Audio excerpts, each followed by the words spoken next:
Assalamualaikum warahmatullahi wabarakatuh.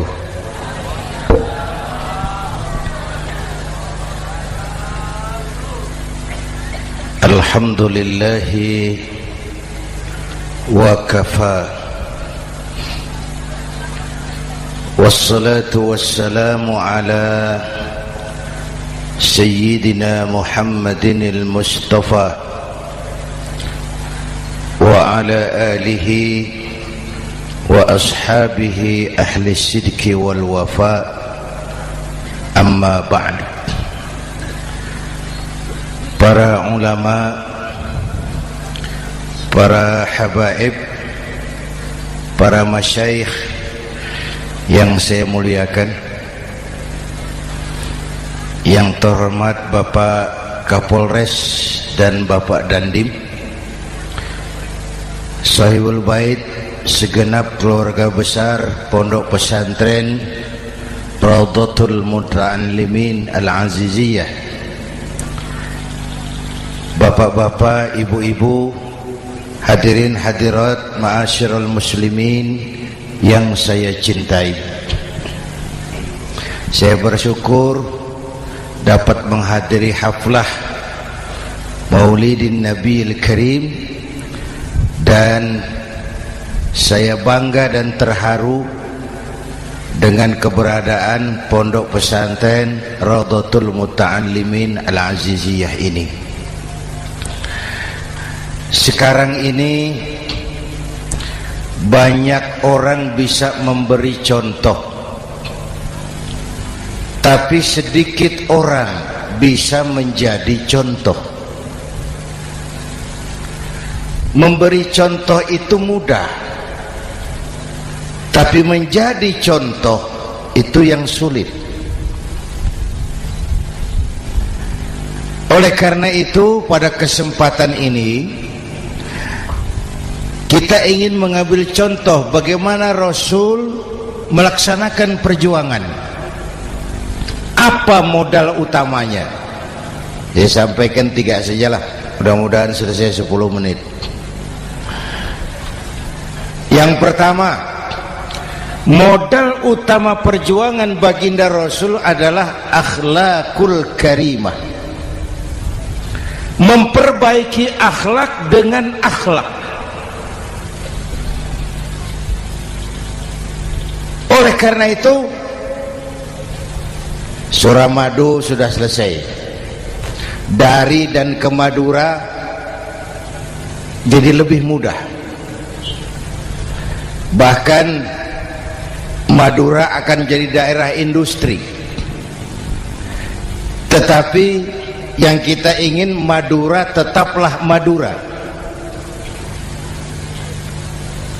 Akhlak tidak boleh berubah. Zaman boleh berubah, akhlak tidak. Masa boleh berganti, tapi keyakinan tidak boleh mati. Nah, soalnya adalah kepada siapa kita harus berakhlak.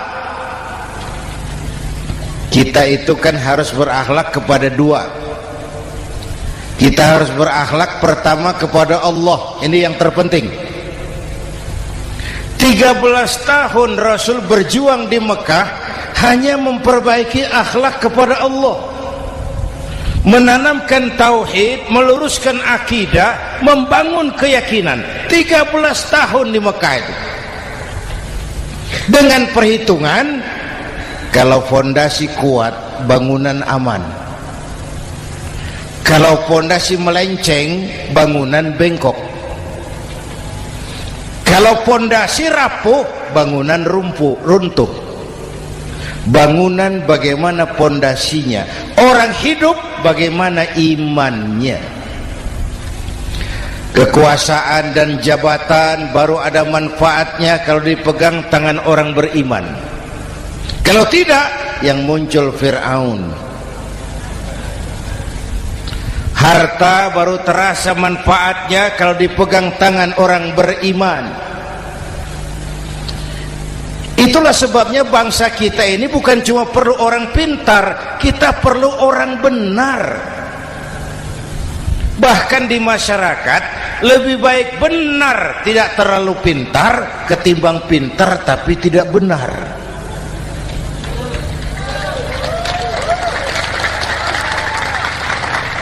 Kalau sudah pintar tidak benar, rusak rakyat itu Pak. Disuruh ngurus beras malah nimbun beras.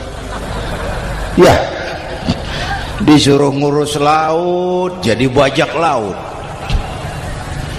Disuruh ngurus hukum, bikin hukum seperti pisau, tajam ke bawah, tumpul ke atas. Kalau yang kecil salah, hukum cepat-cepat ditegakkan. Yang besar salah, diam pura-pura tidak mengerti. Itu yang melukai rasa keadilan.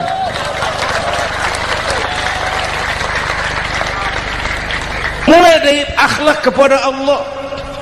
Bagaimana cara berakhlak kepada Allah? Caranya dua. Pertama, jangan menyekutukannya dengan sesuatu pun. Yang kedua, jangan menyembah kecuali hanya kepadanya. Itu akhlak kepada Allah. Konsisten, disiplin. Saya bersaksi tiada Tuhan selain Allah, maka saya tidak akan menyembah kecuali hanya kepada Allah. Saya tidak akan takut kecuali hanya kepada Allah. Saya tidak akan minta tolong kecuali hanya kepada Allah. Saya tidak akan melarikan persoalan kecuali hanya kepada Allah. Saya bersaksi Nabi Muhammad utusan Allah, Nabi terakhir. Tidak ada Nabi sesudah Nabi Muhammad. Harga mati, titik. Disiplin. Ada yang mengaku jadi Nabi, wajib tidak percaya. Disiplin. Sekarang ini kan bangsa kita disiplinnya lemah. Korupsi agak sulit diberantas karena pejabat kita takut atasan tapi nggak takut Tuhan.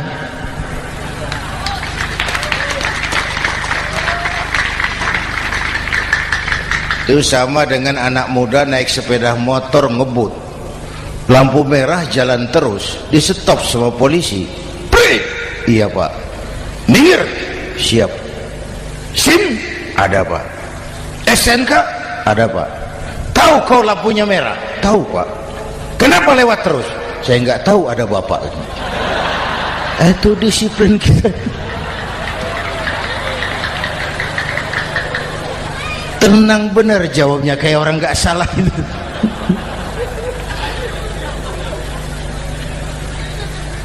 Iman. Apalagi belakangan ini saya sering bilang gini Pak, ini humor tapi agak tasawuf. Orang yang paling tenang hidupnya itu tukang parkir. Coba lihat tukang parkir, walaupun mobil banyak, mereknya bagus-bagus, tidak pernah sombong. Tenang ini, tenang. Nanti mobil pergi satu demi satu, habis sama sekali, dia tidak sedih. Tenang. Mobil banyak tidak sombong, mobil habis tidak sedih. Apa rahasianya? Ternyata, nih tasawufnya di sini. Tukang parkir tidak merasa memiliki, tapi merasa dititipi. Wah, itu. Siapa saja yang merasa memiliki, bersiaplah kehilangan, dan itu menyakitkan. Tapi kalau merasa dititipi, jabatan, harta, anak, istri, semua titipan, hiduplah seperti tukang parkir. Pertama, titipan tidak boleh bikin kita sombong. Dititipi kok sombong, ndak pantas ya. Pak Zainuddin titip mobil ya, silakan. Yang punya mobil pergi, saya peteteng. Ndak pantas dititipi kok sombong. Ada orang dititipi jabatan oleh Allah sombong, dititipi sombong. Ada enggak pejabat sombong? Ada, namanya Fir'aun. Itu pejabat-pejabat sombong anak buah Fir'aun semua. Dititipi harta oleh Allah, jadi orang kaya sombong, sama tetangga ndak mau kenal orang lain, kecil semua, jalan ndak injak tanah. kuntilanak. Yang kedua penting, titipan harus dijaga baik-baik. Kalau tidak, yang nitip marah. Yang nitip marah. Pak, titip sepeda motor, silakan. Waktu diambil sepeda motor, kaca spion pecah, knalpot hilang, bemper hancur. Marah enggak yang nitip? Marah. Saya kan titip, kenapa enggak dijaga baik-baik? Dititipi harta oleh Allah jadi orang kaya supaya bangun pesantren, bela yatim, santuni yang lemah.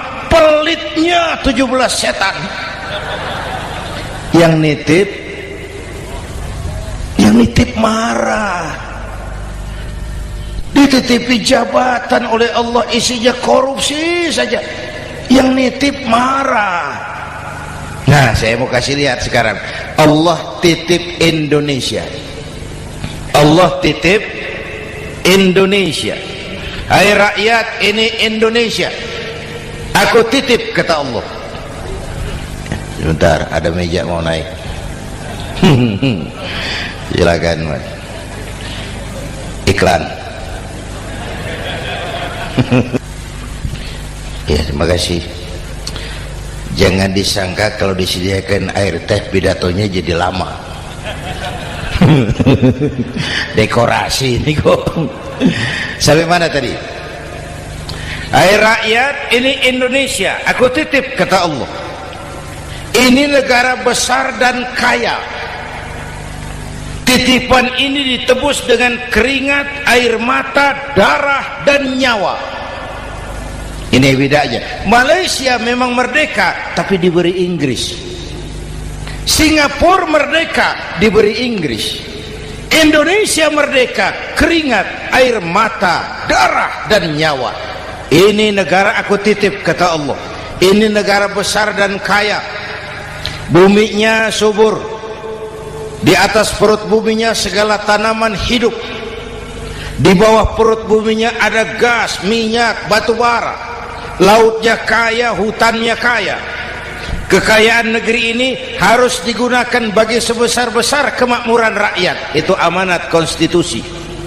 Disalahgunakan, dikorupsi, yang nitip marah. Yang nitip marah. Kalau dia marah, dia suruh makhluknya yang lain negur. Siapa? Merapi, Bromo, anak Krakatau. Itu Merapi demo, Pak. Kalau kita rakyat demo, anak buahnya Pak Danres turun. Tapi kalau Merapi demo, siapa yang mau ngatasi? Mbak Marijan. Selesai. Sekarang Mbah Marijan sudah kumpul sama Mbah Surip di alam barzah. Dia sudah ketemu dia. Kata Mbah Surip, tenang Mbah Marijan, tak gendong. Aman sudah. Aman sudah. Saya mau bilang Merapi itu makhluk, Krakatau itu makhluk, Bromo itu makhluk. Tidak mungkin makhluk bergerak dengan sendirinya, pastilah ada yang menggerakkan. Maka baik-baiklah sama yang bikin angin supaya bertiupnya sesuai keperluan. Baik-baik dengan yang bikin air supaya datangnya sesuai kebutuhan. Baik-baik sama yang bikin gunung supaya meletusnya pelan-pelan.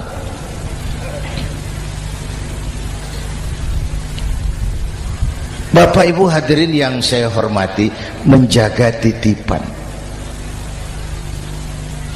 Jangan menyembah kecuali hanya kepadanya. Jangan menyekutukannya dengan sesuatu pun. Ayo, saya ngobrol kita. Bapak Ibu hadirin yang hadir di sini ini, kita ini semua hamba Allah apa bukan? Hamba Allah. Kata siapa? Kata kita. Kalau kata kita namanya ngaku. Ngaku itu boleh dan murah.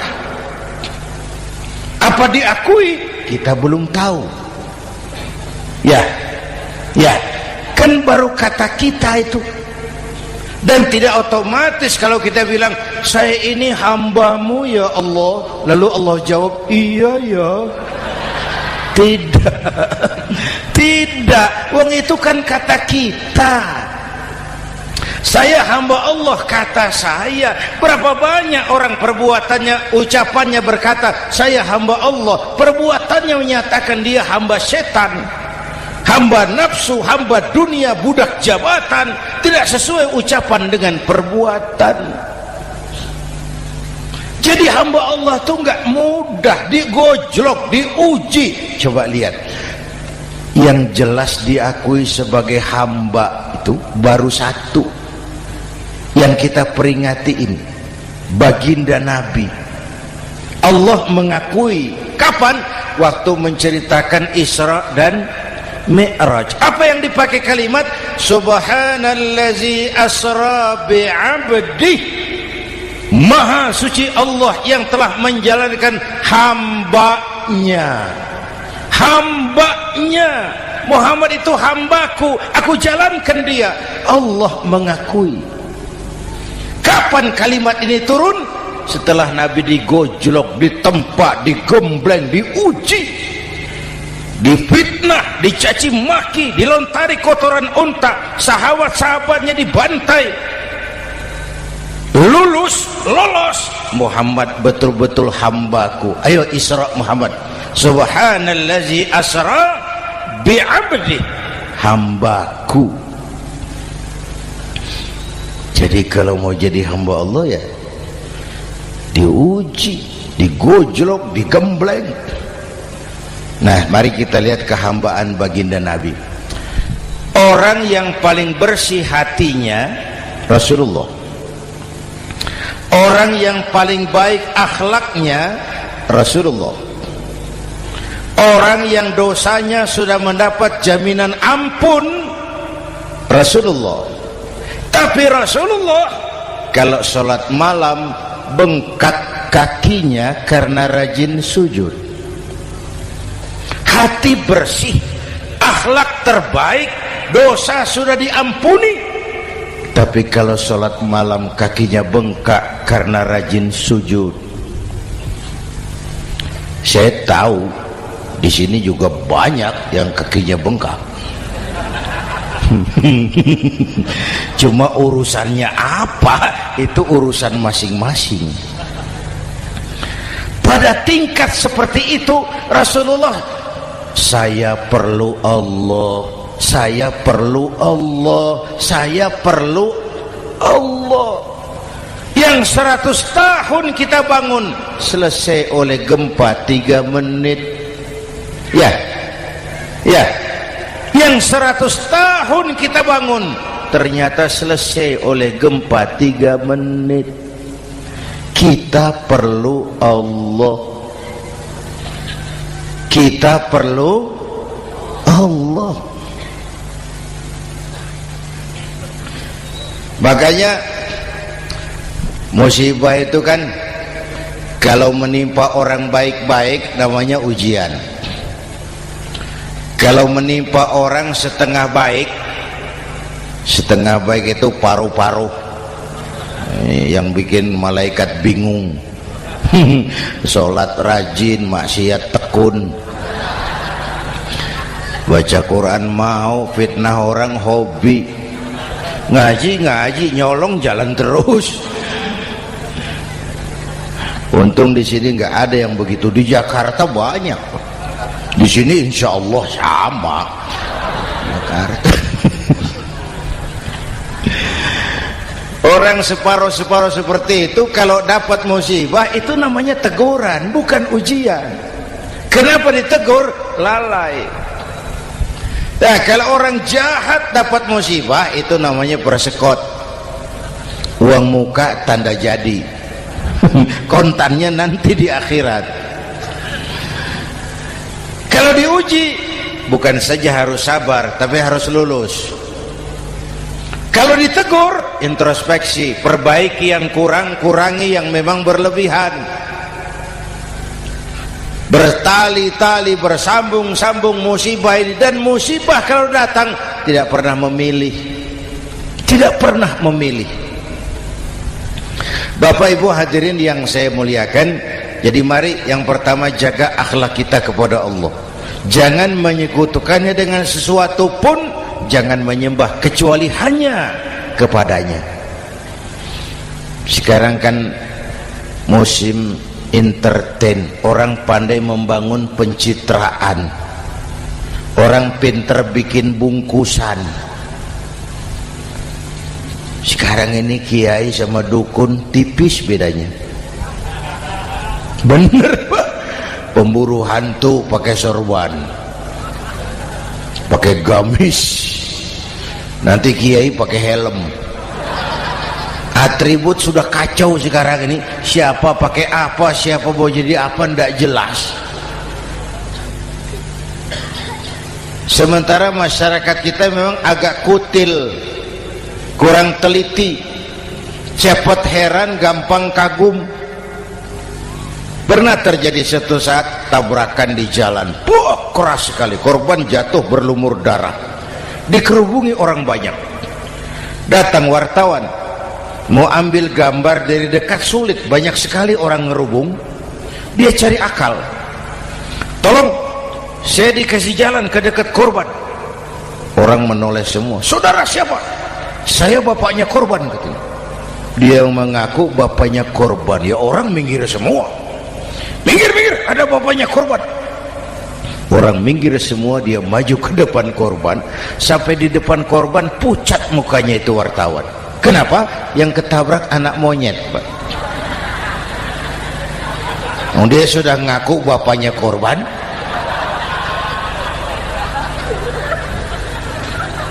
Ini cerita pendek tapi pesannya dalam. Kalau belum kenal benar jangan cepat-cepat ngakui. Ya, rakyat harus cerdas sekarang ini. Emas pasti kuning, benar itu? Apa semua yang kuning pasti emas? udah cerdas lah itu, udah cerdas lah itu. Hati-hati, ini zaman pencitraan. Orang pandai bikin bungkusan. Oleh karena itu kita juga harus punya filter supaya tidak hanyut oleh kedangkalan-kedangkalan pencitraan itu. Satu itu akhlak kepada Allah. Yang kedua, kepada siapa kita berakhlak? Kepada sesama manusia. Kepada sesama manusia itu siapa? Pertama, sesama muslim. Malam ini saya hadir di sini, saya tidak merasa tamu. Saya hanya keluarga di tengah keluarganya. Bahwa saya lahir di Jakarta itu sih kebetulan. Saya enggak pesan. Yang kita tidak pesan jangan diributkan. Kita enggak pesan. Warna kulit seperti ini kita enggak pesan. Dari suku apa lahir kita enggak pesan. Potongan seperti ini kita enggak pesan. Islam membebaskan manusia dari ras diskriminasi. Pada waktu yang bersamaan Islam mengangkat harkat, derajat, martabat kaum wanita. Ini kasihan dari tadi nggak diajak ngomong nih. Pada waktu yang bersamaan Islam mengangkat harkat, derajat, martabat kaum wanita. Ibu-ibu mestinya lebih terima kasih sama Rasulullah. Sebelum Rasulullah datang, nasib perempuan menyedihkan, dilecehkan, harganya murah. Sebelum Rasulullah datang, murah. Sebelum Rasulullah datang, murah. Coba lihat wanita sebelum Islam, sedih, dilahirkan hanya untuk melahirkan, alat pemuas nafsu. Kalaupun berperan, peranannya cuma segitiga, dapur sumur kasur, kasur sumur dapur, putar-putar di situ saja. Nggak usah di Arab, dunia, di Jawa, raja-raja Jawa sebelum kenal Islam seenaknya ngumpuli perempuan kan, selirnya yang 30, 50. Sultan-sultan di Turki piara harem ratusan orang perempuan. Kaisar terakhir dinasti Ming Cina bangun istana 1000 kamar, istrinya 1000. Innalillahi wa inna ilaihi. Itu saya coba pikir, raja kalau istrinya 1000, kapan pakai kolor itu raja?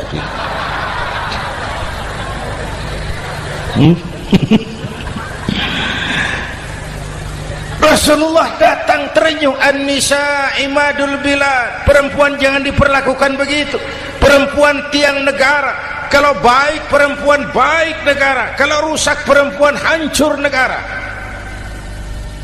Waktu ditanya, ya Rasul, siapa yang paling harus saya taati di dunia? Ibumu. Setelah itu siapa lagi? Ibumu. Setelah itu siapa lagi? Ibumu. Setelah itu siapa lagi? Bapakmu. Menghargai perempuan, ibumu, ibumu, ibumu, bapakmu. Ibu 3 kali disebut, bapak 1 kali, ibu 3 kali, bapak 1 kali, ibu 3, bapak 1, 1 bapak. Gimana sih ngitungnya jadi kerok begini? Salah ngitungnya, salah.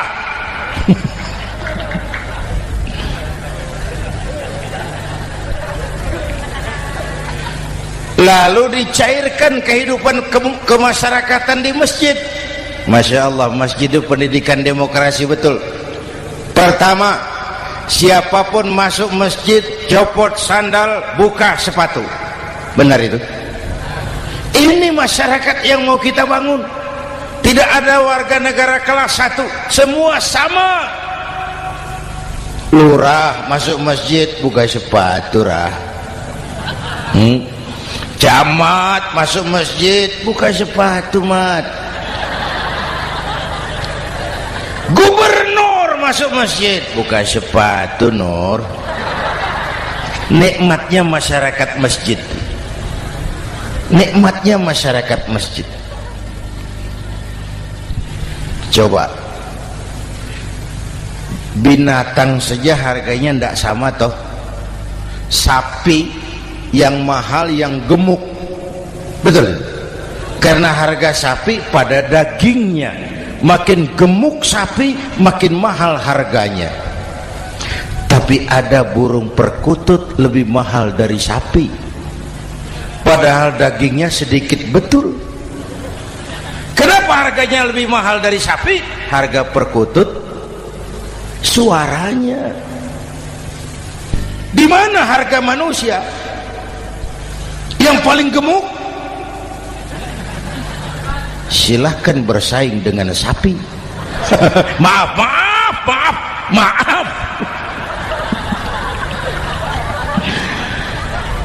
Inna akramakum indallah atqakum. Masyarakat masjid sudah copot sandal, buka sepatu, sudah masuk ke dalam sholat berjamaah. Kalau sudah ke dalam sholat berjamaah, tidak pernah kita usil dari mana orang datang, yang penting kemana dia menghadap. Itu masyarakat masjid. Dari mana kamu? Dari kidul, Pak, madhab ngulon. Kamu dari mana? Dari lor, Pak, madhab ngulon. Kamu dari mana? Dari kulon, madhab ngulon juga. Ini kan konsep bineka tunggal ika. Dari manapun orang datang, apapun warna kulitnya, dari suku apapun ia dilahirkan, kalau akidahnya sama, itu saudara kita. Lalu sholat berjamaah. Apa itu? Hidup bermasyarakat, berbangsa dan bernegara. Harus ada imam, harus ada makmum. Kenapa?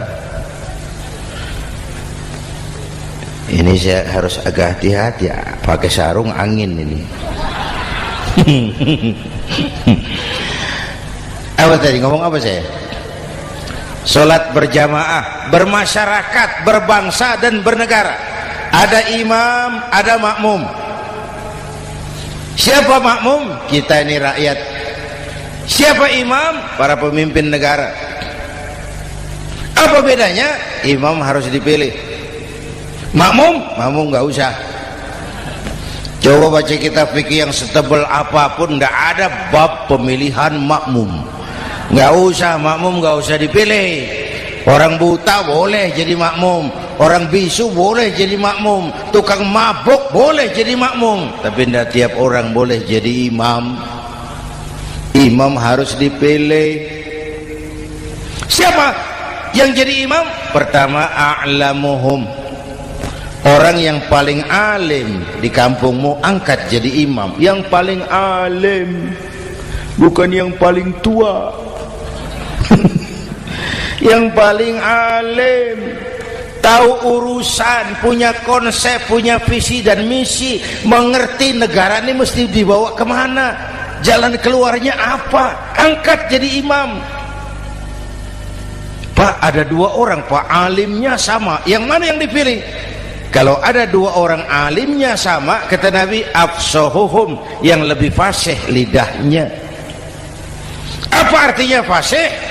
Nyambung sama rakyat, tahu apa yang dimaui rakyat, nyambung.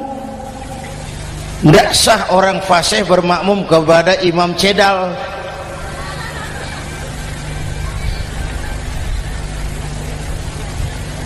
Kenapa Bu? Nyambung. Capek kalau punya imam gak nyambung sama makmum. Makanya kalau sudah jadi imam, pesan Nabi apa? Idza amma ahadukumun nasa falyukhaffif. Kalau kamu jadi imam, ringankan sholat kamu, jangan terlalu panjang. Itu makmum tidak sama kekuatannya. Ada yang tua renta, diri saja sudah gemetar. Ada makmum yang punya darah tinggi, kalau sujud lama kepalanya sakit. Ada makmum yang sudah janji habis sholat mau terima uang. Jangan kalau sudah jadi imam di kota, sholat isya berjamaah, rakaat pertama selesai Fatihah, Yasin, bubar makmum itu. Jadi imam jangan terlalu lama, kayak Husni Mubarak tuh kelamaan jadi imam 30 tahun, rakyat capek.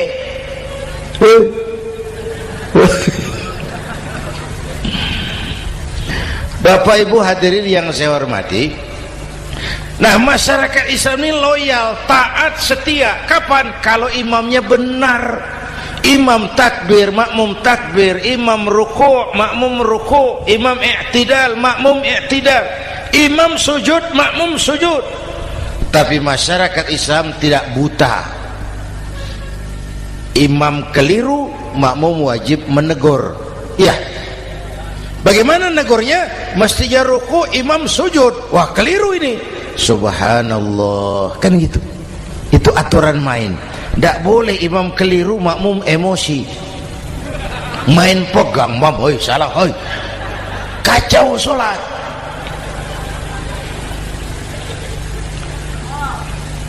Imam buang angin,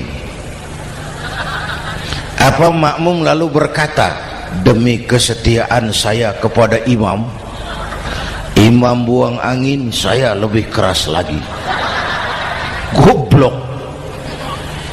Iyyaka na'budu wa iyyaka nasta'in. Sampai situ imam buang angin, minggir. Tidak usah ribut. Yang di belakang satu orang maju ke depan, lanjutkan pekerjaan imam. Yang penting imam tahu diri, buang angin, minggir. Ini negara rusak karena imam sudah buang angin. Tenang aja, kayak orang nggak salah gitu loh.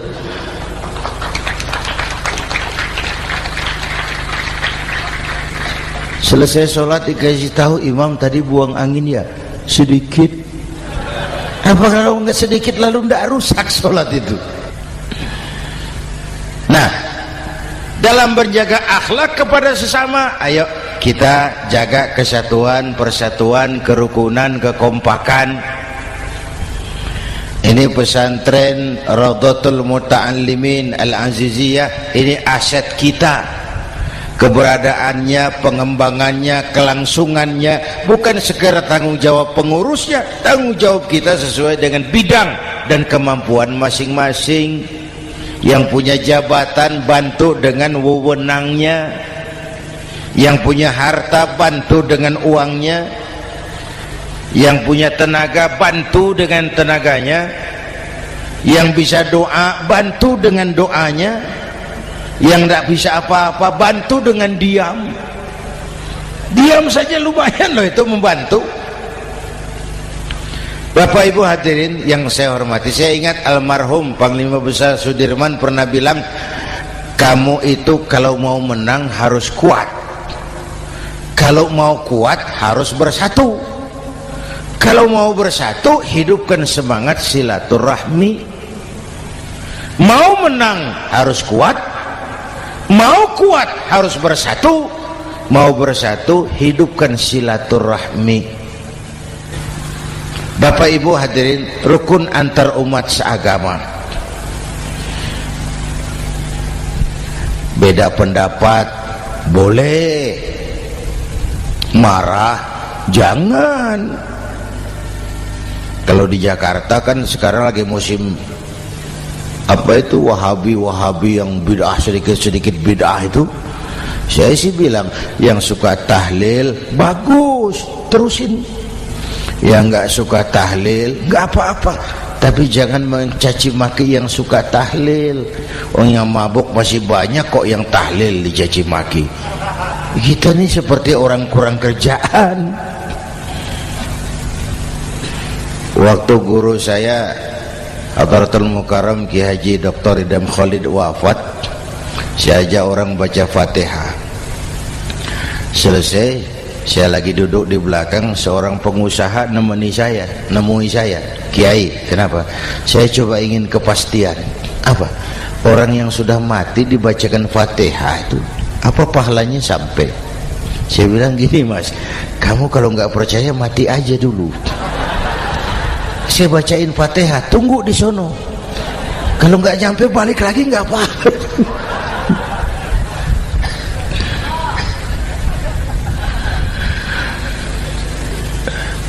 Depan rumah saya itu ada masjid, Pak, pakai beduk seperti itu. Ada teman saya, Kiai, pakai beduk masjidnya. Iya pakai. Kan Rasulullah tidak pakai. Tidak memang. Bid'ah toh. Oh, siapa bilang? Beduk itu bukan agama, itu budaya, tanda masuk waktu. Bukan manggil orang sholat. Manggil orang sholat pakai azan. Tanda masuk waktu, itu hebatnya Wali Songo, pakai beduk. Kalau nggak mau pakai beduk boleh, teriak-teriak juga boleh. Pak Greb, boleh. Tapi Wali Songo kan bijaksana, pakai beduk saja, sekali pukul satu desa dengar. Itu bijaksananya dakwah Wali Songo. Kalau beduk dianggap bid'ah, miskin kita. Itu budaya. Seperti sepeda motor, itu budaya. Kalau nggak mau pakai beduk boleh, teriak-teriak juga boleh. Pak Greb, boleh. Tapi Wali Songo kan bijaksana, pakai beduk saja, sekali pukul satu desa dengar. Itu bijaksananya dakwah Wali Songo. Kalau beduk dianggap bid'ah, miskin kita. Itu budaya. Seperti sepeda motor, itu budaya.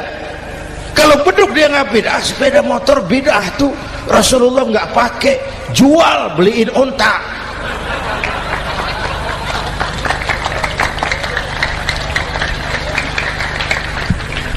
Ayo cari persamaan, jangan memperbesar perbedaan. Hormati pendapat orang kalau pendapat kita juga ingin dihormati. Kasus Ahmadiyah meledak lagi di Cikesik, Banten. Lalu pendekar-pendekar HAM menganggap itu tirani, mengganggu kebebasan beragama. Dia lupa bahwa Ahmadiyah masalahnya bukan kebebasan beragama, tapi penodaan terhadap agama. Kalau kebebasan beragama sih umat Islam welcome. Orang mau Hindu, mau Buddha, mau Kristen bebas memilih agamanya masing-masing. Tapi ini kan Ahmadiyah lain, ngakunya Islam tapi ada nabi lagi sesudah Nabi Muhammad, namanya Mirza Ghulam Ahmad, asal dari India. Saudara hadirin yang saya hormati, ini yang prinsip penodaan terhadap agama. Kalau nggak ngaku Islam nggak masalah. Supaya mau aman caranya cuma dua, Ahmadiyah jadi agama sendiri, karena Malaysia sudah melarang, Brunei sudah, Rabithah Alam Islami menyatakan aliran sesat, Saudi Arabia melarang pengikut Ahmadiyah pergi bikin haji, dia dianggap non muslim. Cuma memang pemerintah kita nggak tegas. Kalau dari dulu dinyatakan dilarang, nggak akan ada lagi kasus-kasus seperti itu.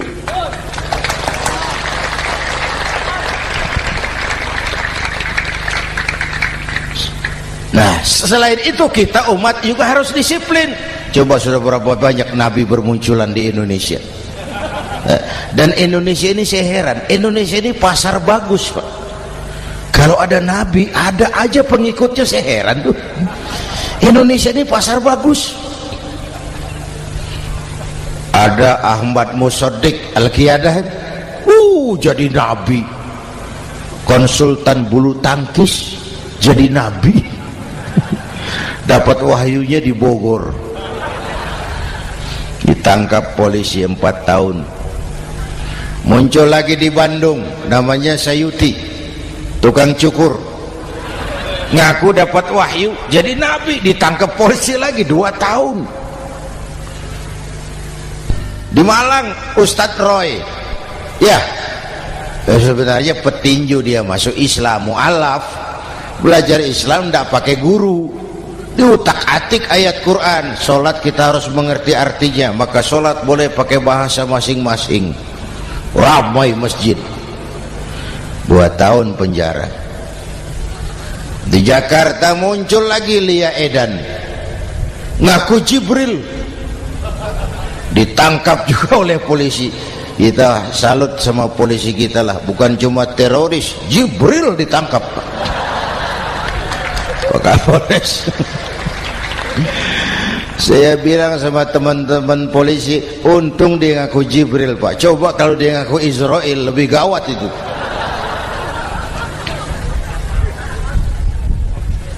Yang parah, antara Cirebon Losari, dia perbatasan Jawa Tengah Jawa Barat, pernah muncul agama baru namanya agama Jasun, agama Jawa Sunda, agama Jasun Jawa Sunda.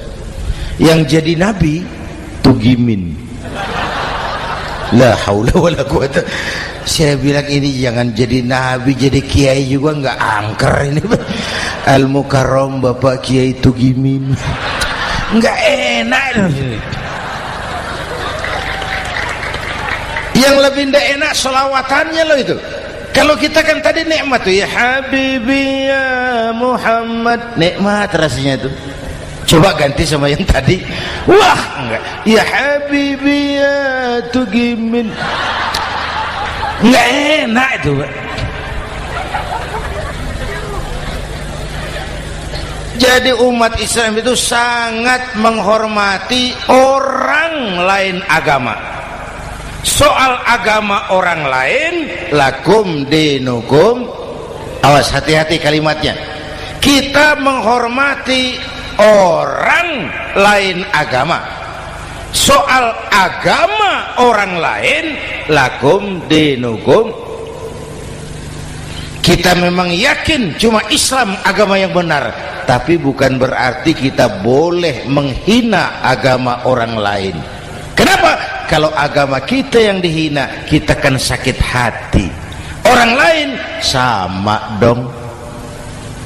Itu sebabnya Allah berpesan, jangan kau caci maki Tuhan mereka, karena mereka akan balas mencaci maki Tuhanmu. Dan itu artinya mencaci maki aku, kata Allah. Jelas ini? Jelas? Justru karena umat Islam mayoritas di Indonesia, maka kerukunan antar umat beragama terjaga dengan baik.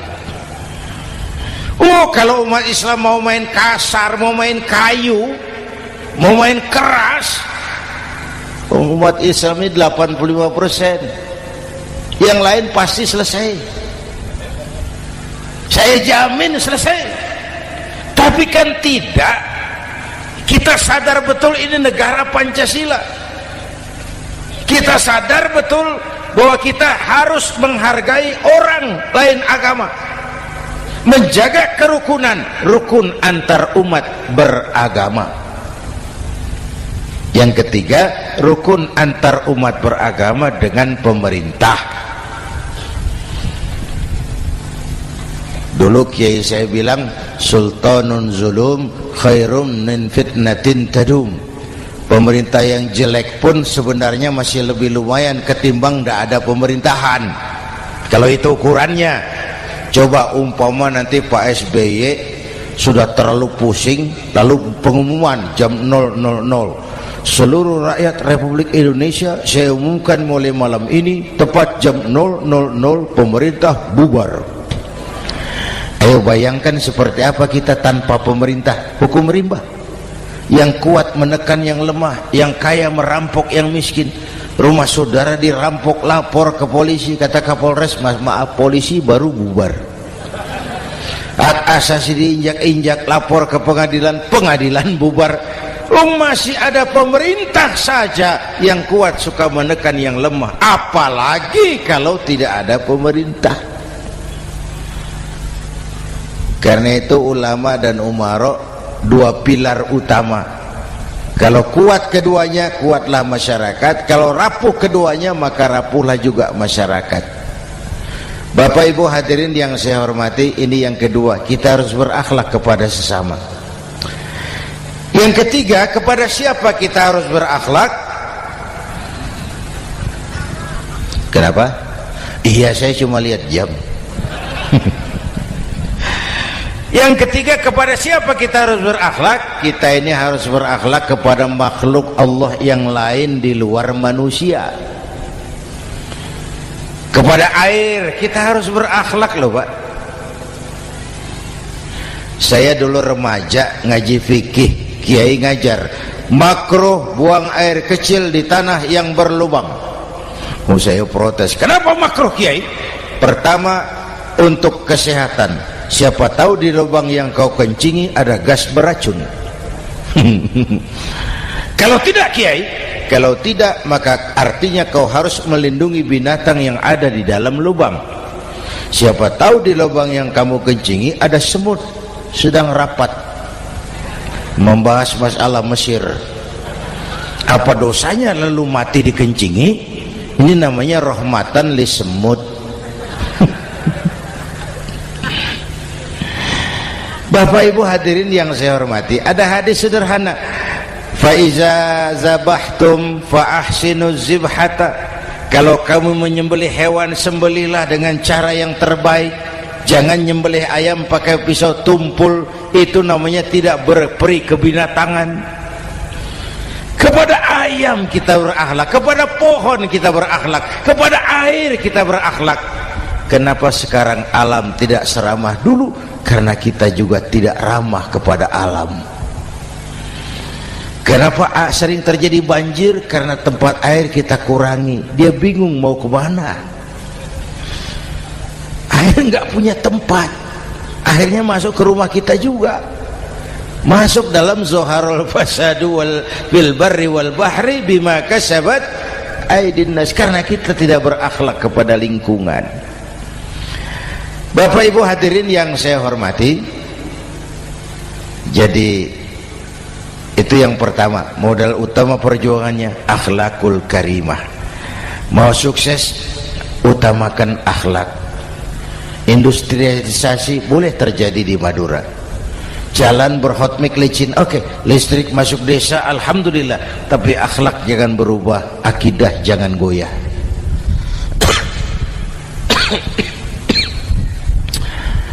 Teknologi tidak bahaya, yang bahaya orang yang menggunakannya. Wayang itu yang namanya cepot itu bisa selawat badar kalau yang megang Anom Suroto. Cepot bisa selawat badar kalau yang megang Anom Suroto.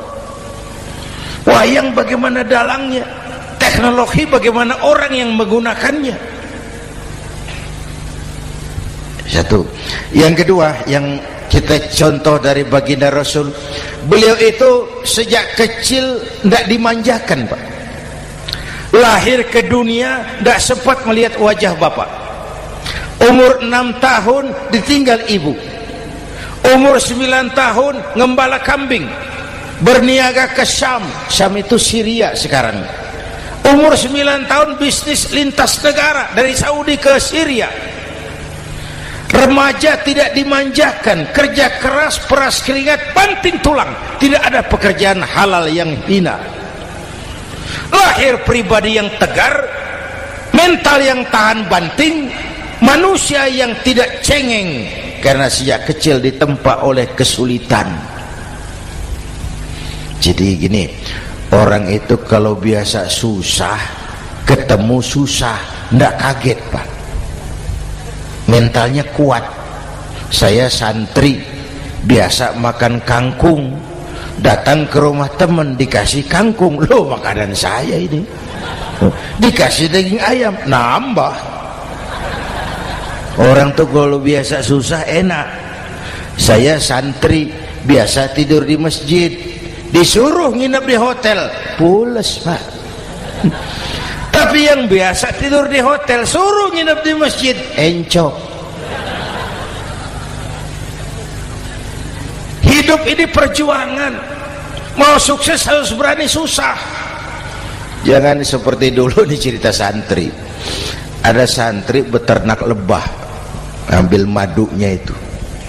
Satu hari dia mau periksa sarang lebah, naik ke pohon pakai tangga, pakai sarung biasanya santri. Dia lupa tidak pakai celana dalam, naik pohon periksa, entah bagaimana terpegang sarang lebah itu, berhamburan lebahnya keluar, salah satu masuk ke sarungnya, tergigitlah Al-Mukarramnya itu. Dia menjerit, aduh, jatuh berguling ke bawah. Sudah lama jatuh, dia buka sarungnya, dia lihat bengkak. Karena bengkak kan jadi besar, senang juga dia. Dia berdoa, ya Allah, hilangkan sakitnya, biarlah bengkaknya. Ini kan, ini doa orang nggak konsekuen. Bengkak dan sakit itu paket. Mau bengkak ya harus berani sakit. Masa sakitnya bengkaknya mau, sakitnya nggak mau. Itu satu itu. Yang kedua, kita ini sering kalau punya cita-cita sering seperti rapat tikus. Satu hari sekelompok tikus rapat paripurna tikus untuk mengantisipasi bahaya kucing. Bagaimana supaya kucing itu jangan lagi mengganggu kita?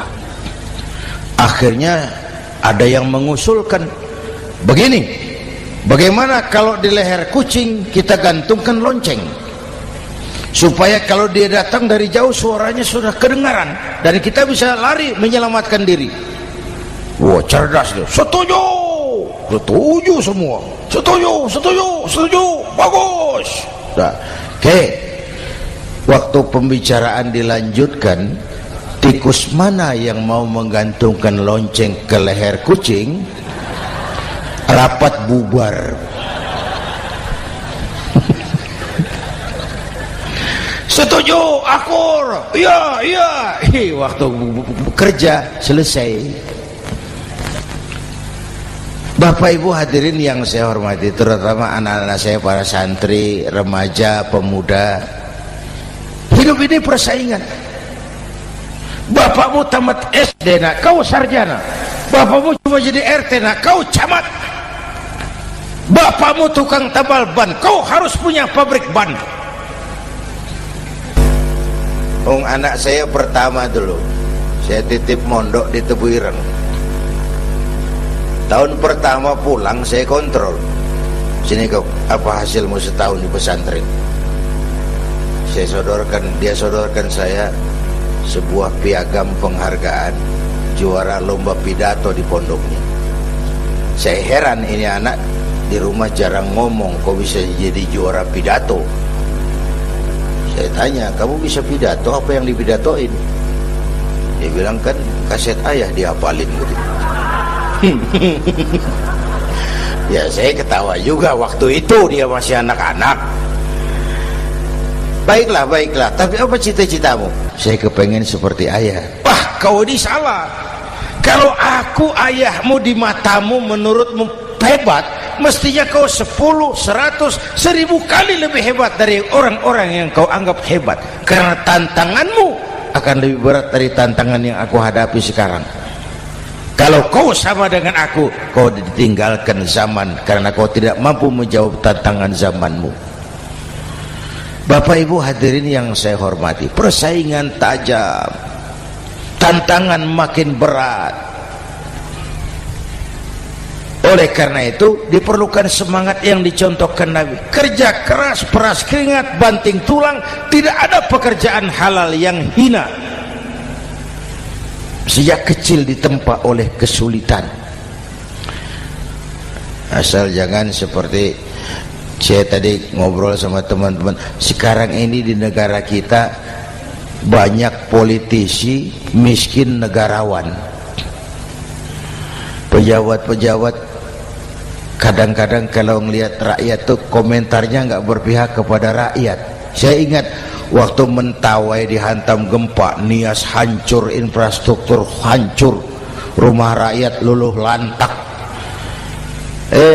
Ketua DPR Pak Marzuki Ali bilang, bagaimana itu rakyat? Ya itu resikonya punya rumah di pinggir laut. Waduh, ini bukan komentar pemimpin, rakyat lagi susah kok dibilang kayak gitu. Saya prihatin dengan ucapan kayak gitu.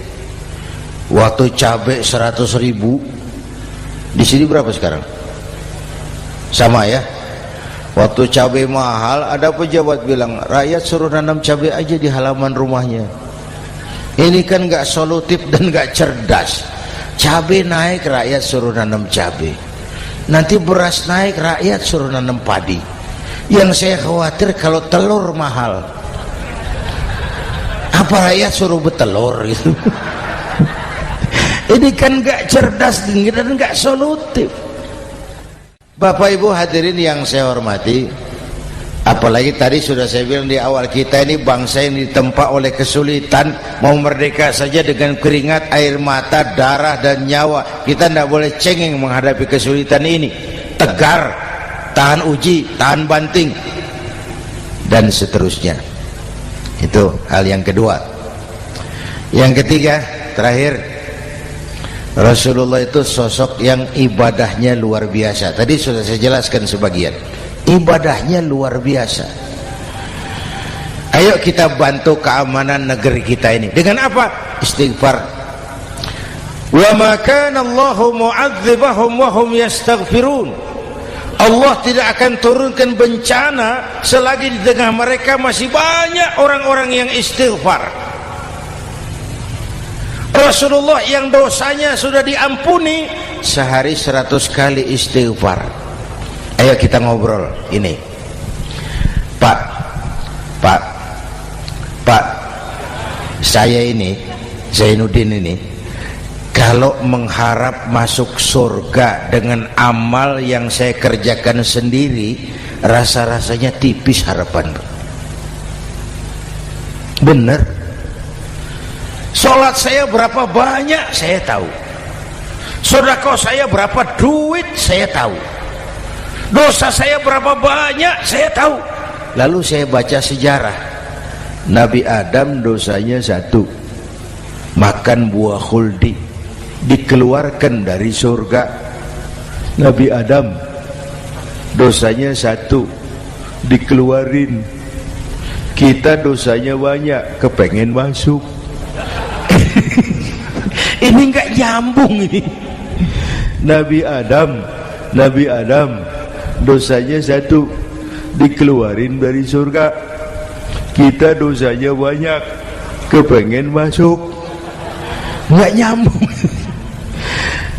Apa yang bikin saya besar hati? Apa yang bikin saya optimis? Ada dua, Pak. Pertama yang disebut rahmat Allah, yang kedua disebut syafaat Rasulullah. Dua itu, Pak. Oh, kalau kita ini insya Allah nanti sampai ke surga, amin, amin. Kalau kita ini sampai ke surga, Pak, saya jamin itu bukan karena amal kita, itu karena rahmatnya Allah. Ndaklah seberapa banyak sih amalan kita mau menggapai surga. Kalau bukan karena rahmatnya Allah, sulit sampai ke sana. Hei manusia, dosamu besar, tapi lihat rahmatku lebih besar. Hei manusia, salahmu banyak, tapi ampunanku lebih banyak. Kau nangis di hadapanku, aku senyum melihatmu. Kau berjalan menujuku, aku berlari menyambutmu. Istighfarnya sehari 100.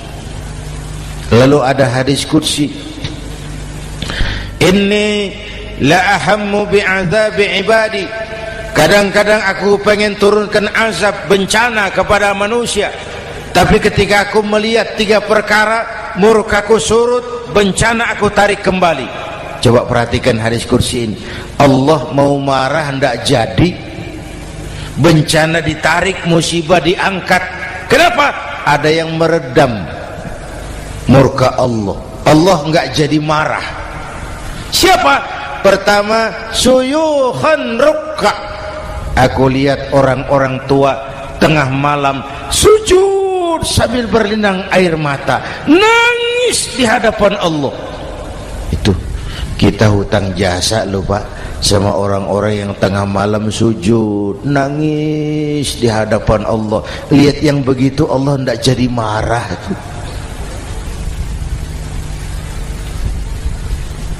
Saya tahu bapak-bapak, ibu-ibu kan suaminya sering bangun tengah malam ya, Bu. Kencing. Bikin bingung malaikat. Sudah mau ditulis tahajud, kencing doang. Kata malaikat, sialan, hampir salah tulis.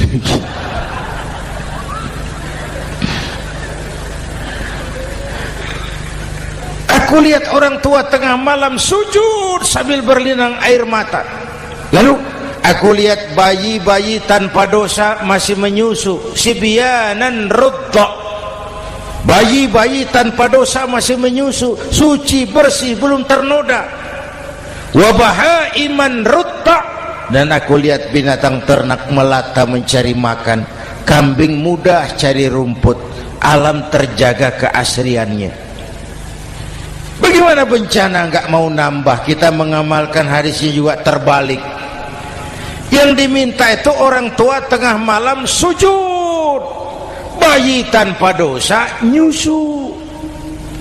Sekarang bayi tanpa dosa dibuang ke tempat sampah gara-gara orang tua tengah malam nyusu. Terbalik namanya. Yang diminta itu orang tua tengah malam sujud, bayi tanpa dosa nyusu. Ini bayi tanpa dosa dibuang ke tempat sampah gara-gara orang tua tengah malam.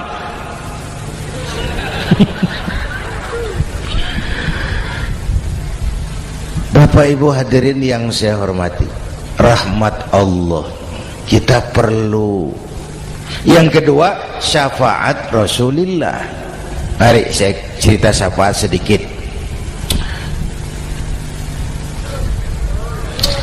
Ini sudah jam 00:05 ya. Ini kalau hitungan Indonesia ini sudah ganti hari. Jadi inilah ceramah terpanjang di dunia. Bayangkan saya pidato dari hari Selasa sampai hari Rabu.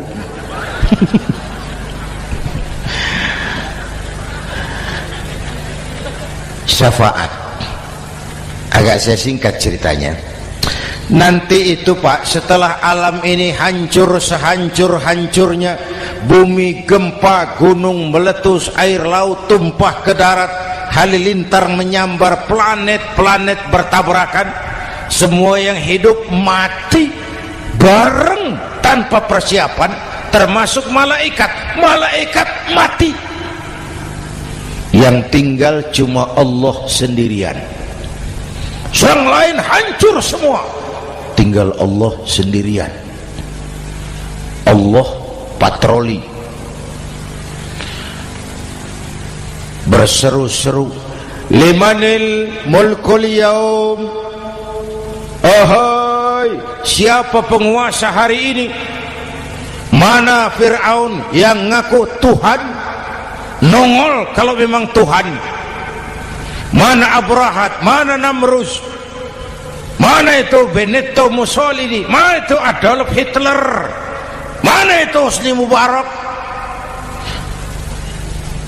Penguasa-penguasa yang ngaku berkuasa, nol kalau memang penguasa.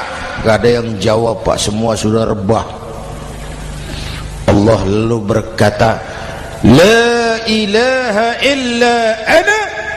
Ternyata tidak ada Tuhan lain selain aku. Allah sombong waktu itu.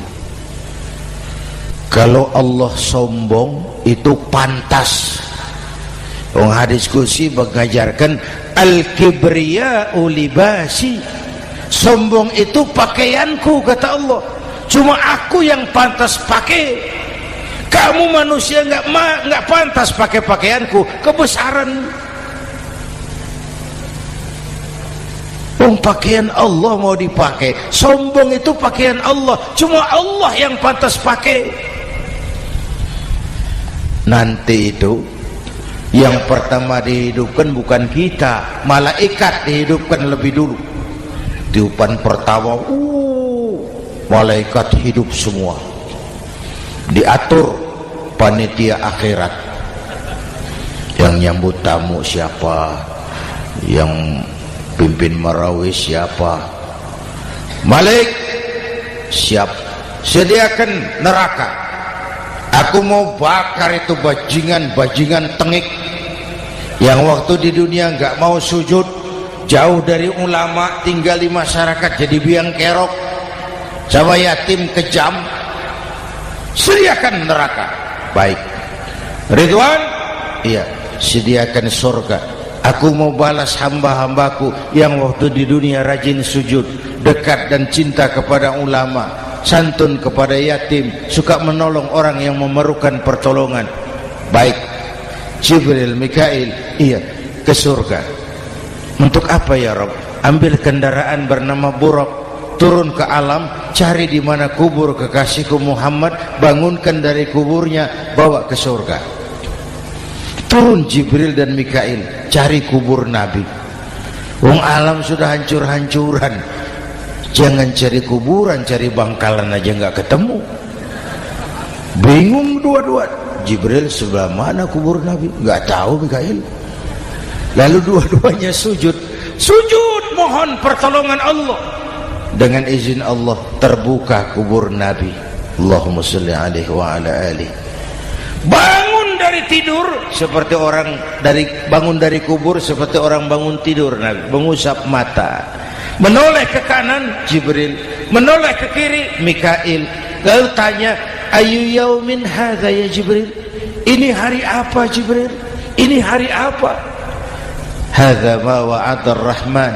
Ini hari yang dijanjikan Allah Muhammad. Ini kiamat.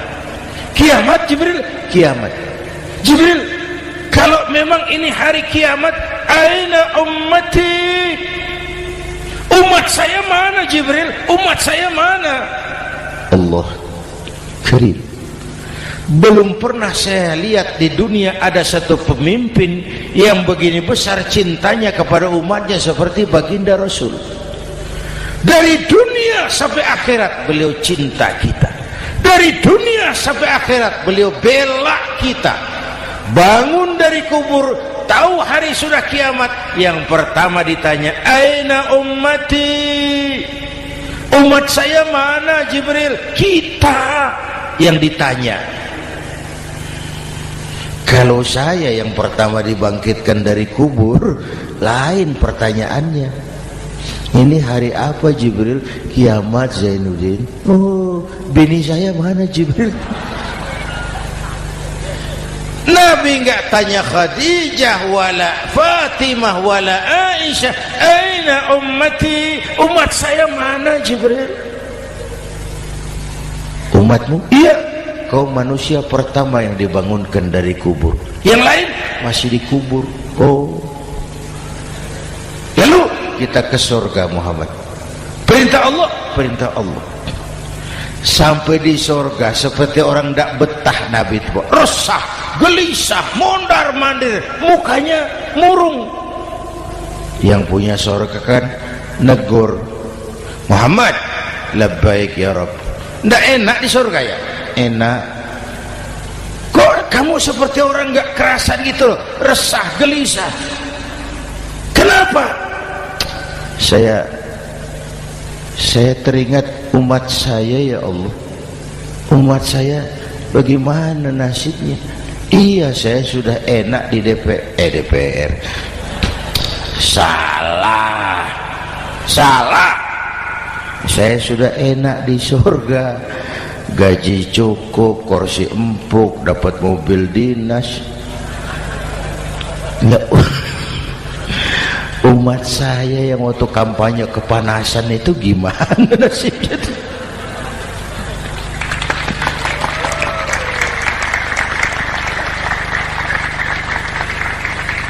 Makanya dulu di Senayan, di depan kantor DPR tuh banyak tukang kaca jualan di situ. Saya bilang itu tukang kaca pintar dagangnya di situ. Pas, maksudnya supaya yang mau berkantor di situ ngaca dulu. Ya, wakil lurah pasti tidak lebih tinggi dari lurahnya. Wakil camat tidak lebih tinggi dari camatnya. Ini kenapa wakil rakyat kok selalu lebih tinggi dari rakyatnya?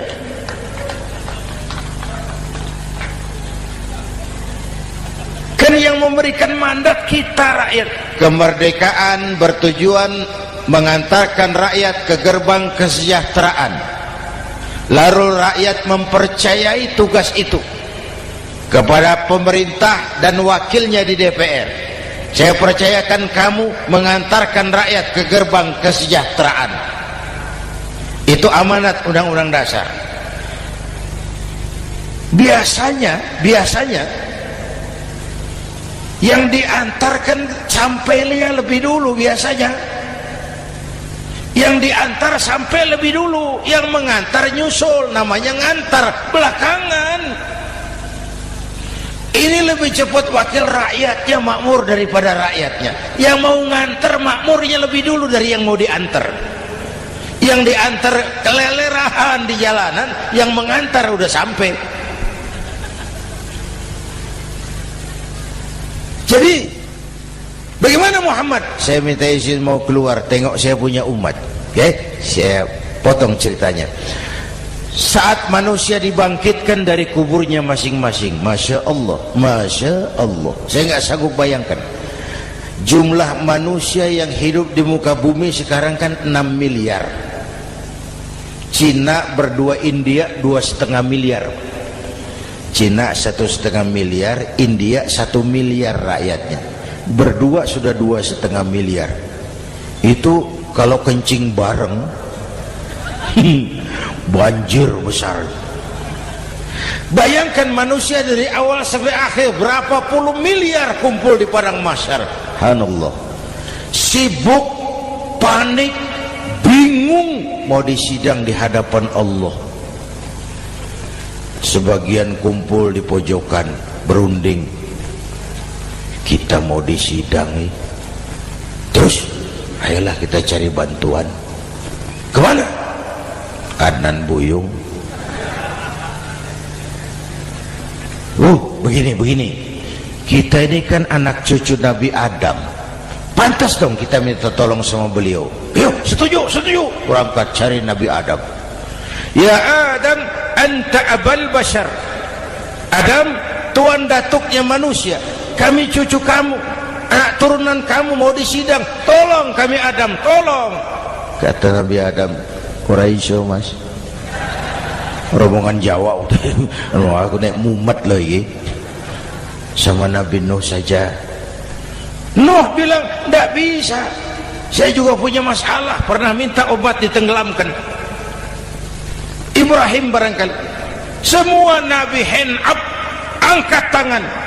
Dikala itu yauma la yanfa'u malun wala banun, di mana harta tidak ada lagi artinya, anak-anak tak jadi beban, tiap orang sibuk dengan urusannya sendiri-sendiri. Saat itu ada satu pemimpin, Allahumma salli alaihi wa ala alihi, diizinkan Allah. Dikala semua nabi yang lain angkat tangan hand up, beliau malah ummati ana laha, ta'ali ummati, ta'ali ummati, umatku sini, umatku sini. Beliau memanggil-manggil umatnya. Yang bagaimana yang dipanggil? Ada hadis, inna ummati ya'tuna yaumal qiyamah ghurran muhajjalin min atharil wudu. Umatku besok di akhirat datang menghadap Allah dengan muka bersinar-sinar karena sering wudu. Sering wudu kan sering sujud. Masa cuma wudu tapi enggak sujud? Itu nanti tidak usah mengaku Rasul yang panggil, sini umatku. Tapi kalau muka enggak pernah wudu, enggak pernah sujud, merangkak di depan Nabi, saya umatmu ya Rasul. Kata Nabi, umat saya enggak ada yang kumbal gini. Dikala itu beliau berkenan memberikan syafaat. Syafaat itu saudara-saudara, saya pakai sarung, sobek sedikit, syafaat itu nambeli gitu loh. Salat saya kurang sedikit, sedekah saya campur riak sedikit, puasa saya tidak ikhlas sedikit, ditutup dengan syafaat. Saya mau dagang, perlu modal 20 juta, saya punya uang 15 juta, yang 5 juta syafaat. Jadi harus ada modal. Kalau sholat tidak pernah, sedekah tidak pernah, lalu syafaatnya dari mana? Yang dapat tambelan itu yang punya sarung bolong, punya sarung sobek, ditambal dengan syafaat. Lah kalau tidak ada sarung, apa yang mau ditambal? Ya. Nah, mudah-mudahan kita semua mendapat rahmat Allah dan mendapat syafaatnya Rasulullah Sallallahu Alaihi Wasallam. Bapak Ibu hadirin, sudah 7:30 lewat 4 jam. Saya pun kangen, tapi hari sudah larut. Insya Allah lain kesempatan kita jumpa lagi.